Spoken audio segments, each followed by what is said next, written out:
world of environments where we are gathering a lot of security signals, the question is no more about how data has been collected. It is about what sense are we catching up and how do we go about it and act about it. So today we have our distinguished experts here to uncover all these topics for us. So Raki, maybe let me start with you. Being a founder of the firm and also a technologist at heart, how is AI reshaping traditional security paradigms for real-time detection of hybrid and emerging threats? Thanks, Bhavya. Firstly, I'm not going to call myself an expert at this. It'll be an exaggeration if I did that. But just to understand the current paradigms or the current paradigms that are there. So if you see, we're working with implicit trust. So what we are saying is anything that's within our perimeter, that's within our house, is something that we can easily trust on. It doesn't need accountability.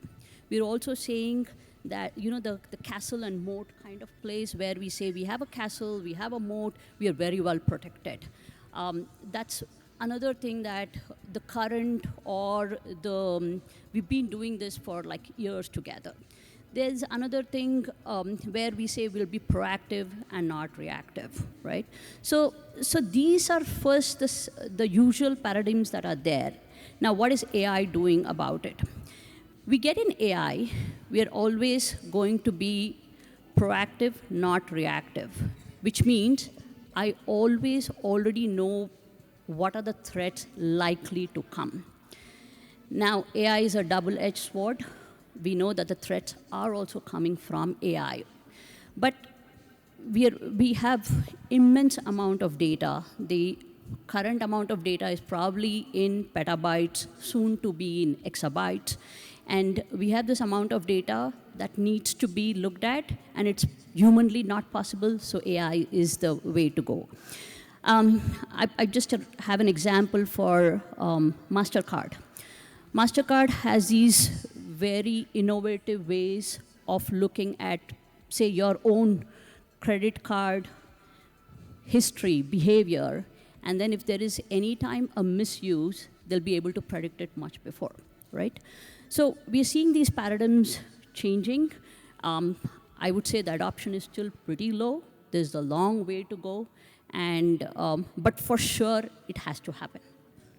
Thanks, Raki. So what we gather is the proactive measures are helping, but coming years, it's going to get even more better for the audience here, right? Tanya, building on the real-time detection, what is your take on advanced algorithms like machine learning? How do you think these improve threat detection and also respond to complex cyber threats? So I think I'm going to start with one example of a recent tool launched by Palo Alto Network. It's called Magnifier. So it is just trying to identify the network behavior patterns to improve their threat detection process. So I feel like we're already doing a lot, and at this point, discussing this is actually, we are already behind the game. A lot of companies, a lot of people are so ahead in the race, like Google's parent company, Alphabet. They have this program called Chronicle, which is kind of based to enhance the cybersecurity procedures. And that's the whole program, just working on that using AI and ML. So a lot of companies are doing a lot of things, a lot of people, a lot of initiatives are being happening. And I would say AI is improving in 3 major areas. According to me, it would be speed, context, and precision. And these 3 areas are the core things to identify or, have the process enhanced for threat detection. And right now, the world is there where AI agents and AI assistants, they are actually giving you an entire storyline. They are telling you what the problem was, how it happened, who logged in, what might be the issue, and this is a suggested practice to avoid it or prevent it.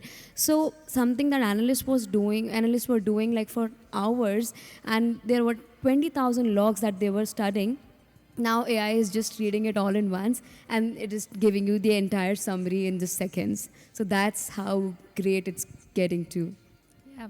Thanks, Tanya. I think efficiency is the key here, right? Coming to you, Vaishali, when we talk about AI spotting these threats, what kind of signals are we talking here? Tanya briefly spoke about user behaviors, network traffic, but what are your take on it? So, majorly as world is moving with the internet, okay, and it's almost available to anyone and everyone, okay, including villages, rural areas, okay. So, very first thing is to data, according to me. So, what we overshare on the internet, so that's all is hackable, okay. So there is one concept, in the cybersecurity called quantum cybersecurity, okay. So this concept, they can easily encrypt or decrypt anything within second, okay. So currently, organizations using the normal, cybersecurity with them, but one day attackers are watching the what you are sharing over the internet or the email. They are tracking your normal activity when you are log in, log out, what you all are doing. And definitely, if we don't protect ourselves, we will not able to survive. So, Yeah, I think it's a good take on how AI is shaping the world. absolutely. So I think she's talking about like post-quantum crypto, right? And that's something that the governments, the organizations across the globe are looking at post-quantum crypto, and it is very critical. There are mandates coming by 2028. People are supposed to be equipped with post-quantum crypto. So yeah, that's a very great point. Coming to you, Smita, we spoke about efficiency, we spoke about how it's helping, but at the same time, you being an expert in enterprise storage management and data protection, how do you think AI has reshaped the industry collecting a vast amount of data? How are they using it? And what are the industry best practices to ensure that there is data security and quality? Yeah, very important question, and thanks, Bhavya, for directing it to me.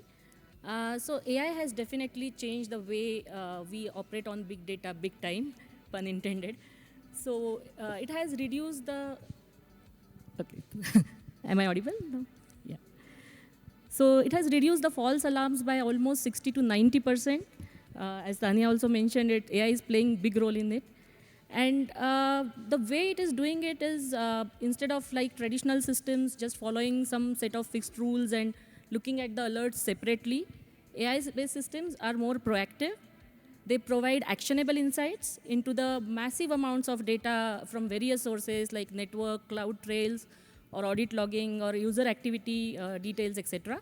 by using the things that AI is best at, like pattern matching, anomaly detection, and user behavior analytics.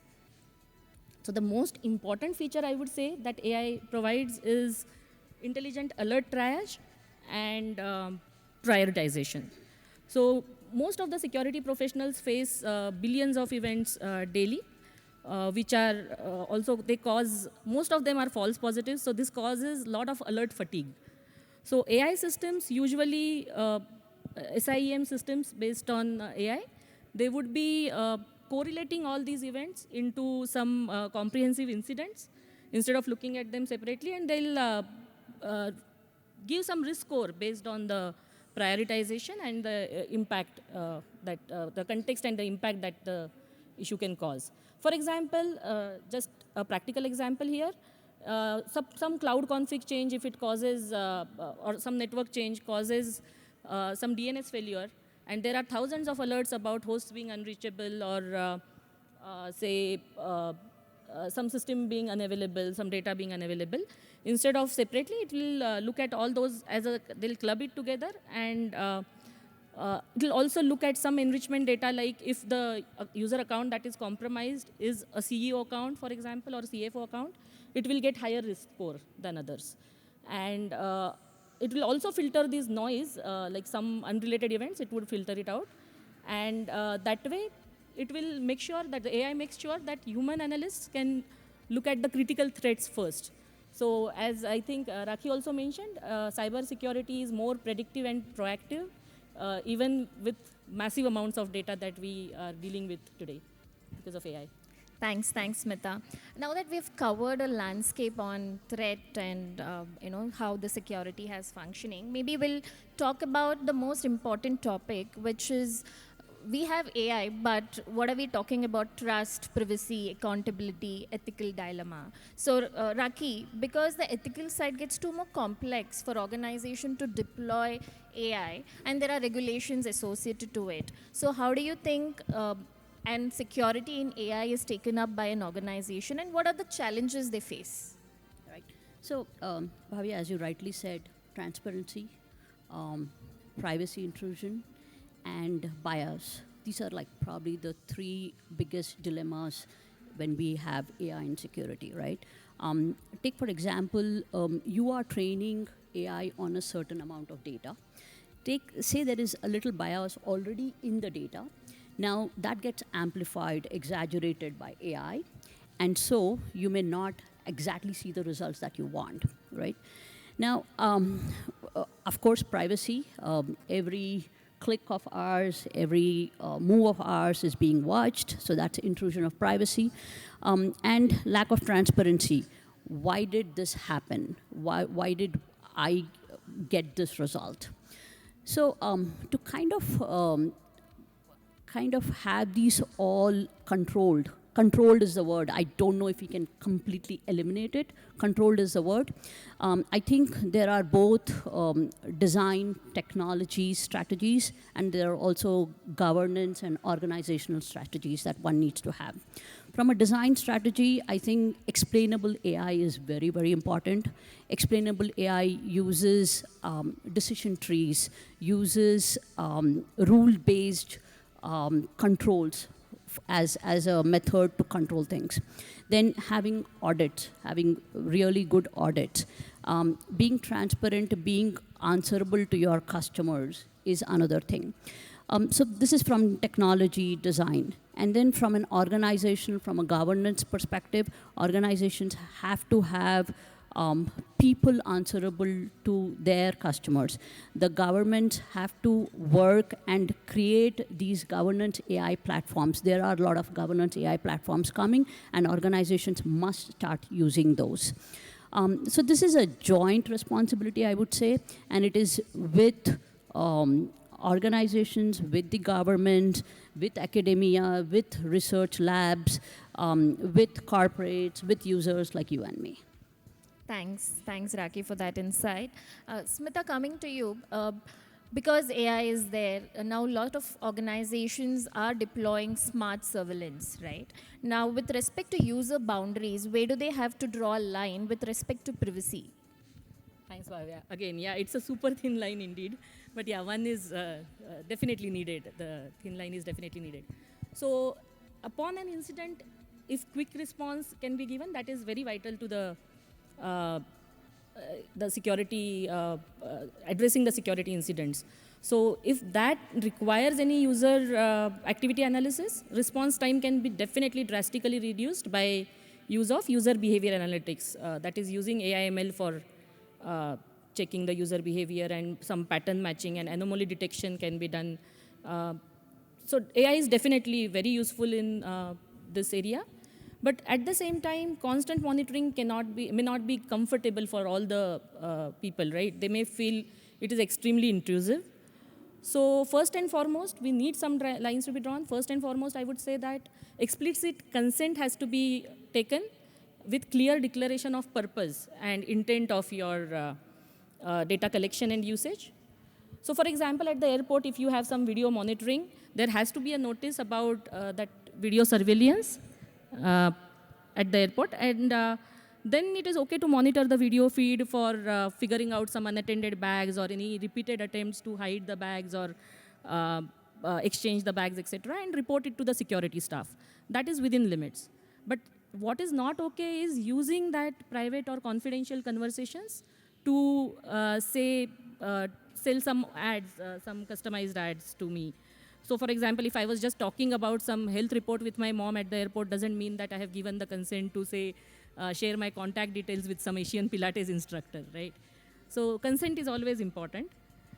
Secondly, process the data as far as possible on the device at the edge. Don't transfer it to some device that is not in control with the user unnecessarily, unless the incident is escalated, of course.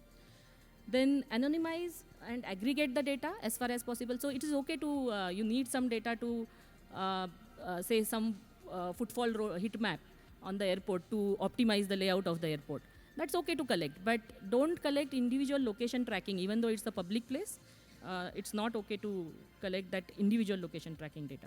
So there are, as Raki also touched upon, there are rules and regulations like GDPR in Europe, CCPA in California, DPDP in India for privacy assessments. So make sure that those are done regularly, some audits are done, and also some compliance insurance has to be there, process has to be there for that. And finally, there is no replacement for human in the loop, HITL as we call it. You definitely need especially actions that may invade the privacy of humans. You need to take care of involving a human in that review process. So for example, in this case, if you suspect some individual, still question them, understand their intent before announcing them to the world or before blacklisting them or reporting them from the airport. Definitely human needs to be involved, human security needs to be involved here. So yeah, always make sure that privacy controls are in place in practice for a truly responsible AI rather than an intrusive one. Yeah, thanks, Smita. So have your organizational and technical measures in place before you go ahead for deployment of AI. Yeah. Coming to you, Vaishali, as Smita and Raki did mention about ethical dilemma and privacy trade-offs, but still, what's your take on how these gray areas your organization is handling? So basically, if I talk about my organization, so we are completely handling end-to-end cycle of this cybersecurity incident. So there is a one phase where we can collect the incident. Okay, so there are some CM platforms on market. So it's already installed in the infra of my organization and along with customers. And they give us the information in terms of the logs. Okay, we have in-house applications where we can create the incidents as well as we gather all this information. Okay, then we have another team who react and response. Okay, and it's a 24/7 operation. So after it, I mean, promptly action will taken behind the scene. Let's say if someone laptop is stolen, it's your organization laptop, so what to do? So we have to inform in our organization the special team of the people, they call the CISO, okay, site security officers, okay, and then we have some tracking mechanism also, okay, so it's not that easy to steal the organization laptop, and later on the series like police complaints, so we work like internationally. Yeah, thanks Vaishali for that. And of course, nothing happens in vacuum, right? So maybe let's talk about data governance and policy. So Tanya, coming to you. What do you think these regulations which we have UAI Act, we have Digital Data Protection Act which just came in India. How are these impacting the evolution of AI, and what are the challenges again organizations are facing? Yeah, I think everyone is doing pretty good with regulations these days. And I think the core question is every company wants to do some or other sort of innovation, but they just want to see if AI does something wrong, who will be held responsible? And what data are we allowed to use? So with those two questions, every regulation and every governing law just revolves around that. And I actually wrote a blog like a couple of months back on this, and it was like I just, I compared these laws with cool, I would say, similar kind of association like parenting. So say US is that cool parent. Japan and US are those cool parents where they're like, okay, do the innovation. Let's see what comes out of it. They're curious. They want to see how well and how advanced we can go. Then we have China, that's the strictest parent. We have Europe, that's another strict parent. They're like, no, we want to do safe innovation. We want to do ethical innovation, even if we are behind in this race. But we want to make sure that whatever we are doing, it's not like violating anyone's policies. So they're still like controlling each and every act that is being done. India and Canada, these countries are still, they are just divining, they are just still in the process of laying out those ground rules, and they're like, okay, if it is good, if it is good, and if it is not happening, then also it's good. But like they're still, I would say, exploring through it. And UK is like that safe sandbox, where they're like, okay, we'll do the innovation, but we'll be doing it for a couple of people, couple of groups, couple of communities. So that's how the governing laws are like, revolving around the countries at this point. We will see what will happen in the future, but at the end of the day, I think there are three main questions that everyone should answer. First of all, there should be shared responsibility. If AI is doing something wrong or if something gets out of control, it is not just one person's responsibility. It's the model that is being built, but it is also the people who are using it and how they are using it. Then what kind of data are we using? How much data are we allowed to use? That is another bigger question that we have to address. And the most important thing is, as Raki mentioned before, transparency. Transparency is the key. Whatever model is being built, we really need to know how it is being built, what kind of data it is using, and if it is admissible in the country where it is being used. So I think that's the current situation, and I feel like this is how it is going to progress in the future as well, with the innovations coming into the place. Thanks, Tanya. So compliance is not taken for granted. They do consider, especially it depends on the adoption of the regions, right? Yeah. So Raki, coming to you on skill set, right? Since you cater to clients across the globe, with AI being there, AI being evolving day in, day out, what are the skill sets cybersecurity professionals need to have, and how do they upskill themselves? Right. So if we talked about the traditional security, right, we had people who were well versed with the traditional security, do VAPT, SIEM, etc. You know this better than me, Smita. But now with AI in there, I think there is no escaping one from AI, and also to closely understand what it takes for us to serve our organizations. We're doing both upskilling within our organization, and we are also trying to do a merger with, like, say, two teams, one being the AI team and one being the security team, where we do a cross-functional skilling. That's becoming very important, and it's not easy at all, Bhavya, for sure.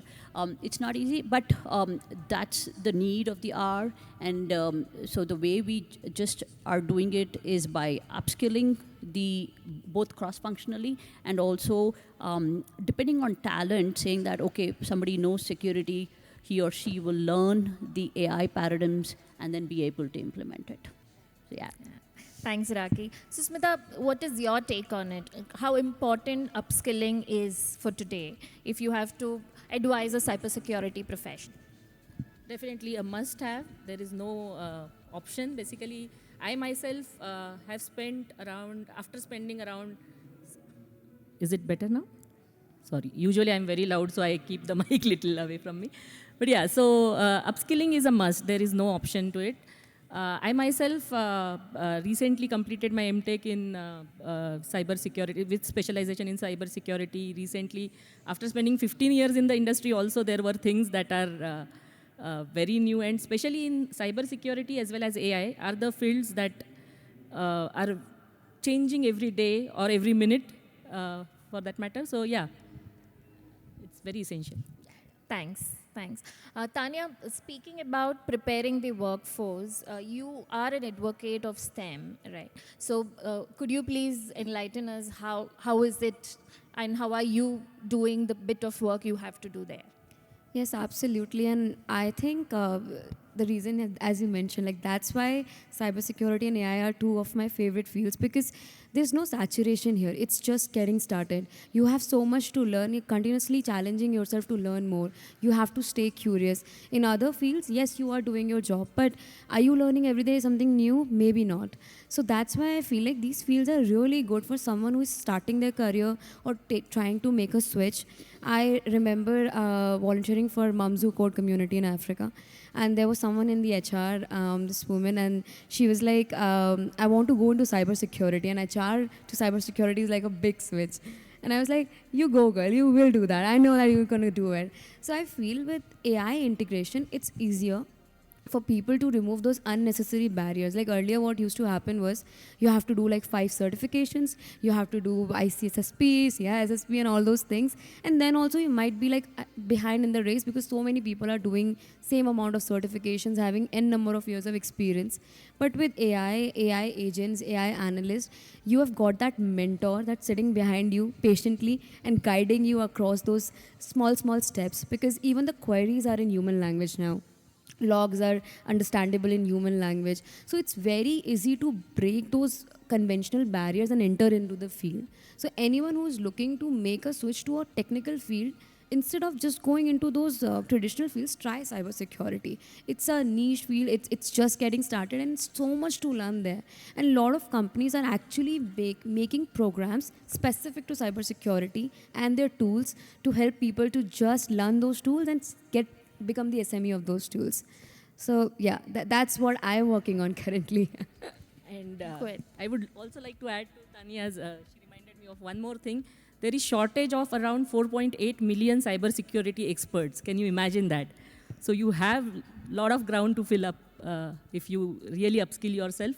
Currently, AI is taking those jobs because there is no one to do that. So a lot of opportunities there. Yeah, and the amount of what the spend an organization is doing on cybersecurity, the percentage spent is increasing by the year. So definitely we need more cybersecurity and AI professionals around. Yeah, definitely. Sure. I think we've covered a lot of ground, so let's make it some fun activity here, right? We'll do a quick rapid fire, maybe a round robin, or I'll pick and choose. Keep your answers short and snappy. So maybe we'll start with you, Vaishali. What's one word you would use to describe AI's impact on security? It's transformative. Okay. How about you, Smita? I would say it's a game changer. Okay. So Tanya, in a sentence, how would you explain AI security to a non-tech person? And this happens very often. Yeah, I would say it's that digital detective, that's helping you 24/7, keeping an eye on everything that you have, all your systems, without and actually informing you in advance if there is a problem that is supposed to occur. And just to answer the another question that you asked, I would say I'll go with the theme Unbound. Correct. How about you, Raki?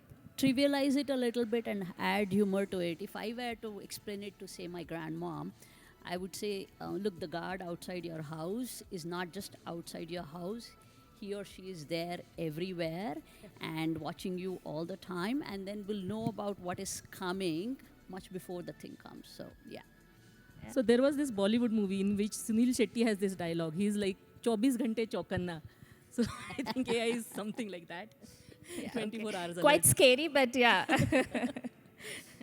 All right. Vaishali, is AI security more hype or a hope? What's your take? It's not absolutely, it's not a hope. It's already there. It's already there. It's already existing, and we are already treating and dealing with number of threats today. Okay, so it's absolutely not a hope. So be careful. Okay. So Tanya, maybe I'll reword the question a bit. Is it a hype or a reality, and why? Yeah, it's absolutely a reality. I mean, same question if asked like 2 years ago, probably not. But now it's a reality, and people are already doing a lot about it. So I think it's definitely a reality. What about you, Raki? Definitely a reality, and a reality that there's no escaping from. Sadly, a double-edged reality, but a reality for sure. Okay. Smita, human or AI? Who catches the signals faster? AI anytime. It doesn't need any coffee breaks. Anybody here think could be humans? No, it is AI, but without humans, not possible. Yeah, I think Human humans intervention. understand it better. So AI catches You them just faster. asked about catches, right? So Okay, fair. Uh, so, Vaishali, name a common challenge you have faced when implementing AI security. The very common challenge I face is the data integration part. Okay, so with the current setup of the organization and the data we receive to govern the security or to implement something, so if we receive, messy data or incorrect data, wrong data, false positives, it's very difficult. It's very difficult to have some setup and builds to protect that information. Okay, so data is the key, and as I said in the beginning, and everyone is saying, so today's generation we share everything and anything over the internet. So this is indirectly we are feeding the data, and it's for organization, of course, some restrictions are there, but still, data is the key. So, Tanya, we often hear since AI has come, there's a lot of layoffs happening and AI is impacting. So, do you really think, it could replace human? No, absolutely not. And I think that's going to be associated with leadership alignment. I honestly believe the leadership of any corporate defines how they want to implement any new technology, be it AI or any other innovation. And that's why humans cannot be replaced by anything, because the way humans interpret a situation, that cannot be done by a bot. Yes, bots can be useful for assisting us, but replacing us is a big thing. And when computers came, everyone was like, oh, now there won't be any accountants, no clerks, computers are going to take all the jobs. And still now see, computers have created more jobs. That is going to happen with AI as well. If AI is coming, we need people who can test AI. We need people who can regulate AI, monitor AI, work with AI. Everything has to be done. And who will do that? AI cannot regulate AI, so we need humans for that. And especially just to add to the Tanya, in the cybersecurity domain, they can't trust on AI 100%. They never ever trust on AI, because these are at the behind it's the models who trained, and then they gives us the output when we ask the question. So again, same thing. So we need humans with skilled in AI, who knows how to use the cybersecurity AI together. So, Rakesh, since I also come from a consulting firm, each day we want to hire people, irrespective of AI being there or not. So, how do you look at it, being a founder of the firm? So upskilling, as I said, is like definitely the thing. And there are areas where definitely bots will do much more and much better than humans will do. I think it's for us to recognize those areas and understand those areas where human intervention is required, human attention is needed. So I think it's for all of us to recognize those areas, understand those, and that's still, I think, evolving. It's evolving a lot. So we play the game as it goes, and we understand where we need people with what kind of skills. It's a tough one, Bhavya. For sure, it's a tough one. Thanks, Raki. Maybe we'll open up the floor for questions. If the audience have any questions, we have a panelist here happy to answer. here is your chance before AI asks some questions to us.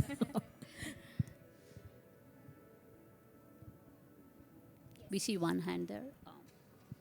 Somebody pass on the mic. Here.